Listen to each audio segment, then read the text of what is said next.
ఓం శ్రీ దుర్గాయై నమః. Hi friends, ఎలా ఉన్నారు ఫ్రెండ్స్? మనం ఇంట్లో ఎటువంటి యంత్రాలను ఉంచుకోవాలి అంటే, చాలామంది దైవభక్తి ఉంటుంది.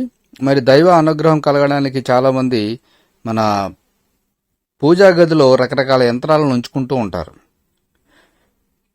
మరి ఎటువంటి యంత్రాలను ఉంచుకోవడం వల్ల మేలు కలుగుతుంది, అదే వీడియోలో తెలుసుకుందాం. సకల ఐశ్వర్యాలు కలగాలంటే దైవానుగ్రహం కావాలి. దైవభక్తి సత్ప్రవర్తన కలిగి ఉండి సంపదలో కొంత సత్కారాల కోసం వినియోగిస్తూ ఉంటే భగవంతుడు అనుగ్రహిస్తాడు అంటుంది శాస్త్రం.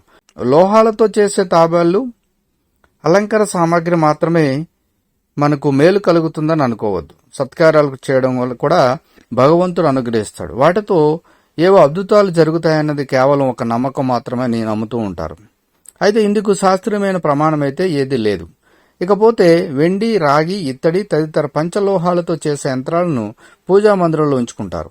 నిత్యం పూజాధికారులు చేసే పద్ధతి కూడా ఇప్పటికీ ఉంది.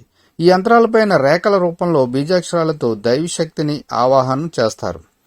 యంత్రాల తయారీలో ఎంతో నిబద్ధత, జాగరూకత కూడా కావాలి. కేవలం యంత్రం పైన రేఖలు, అలంకరణ ఉంటే సరిపోదు.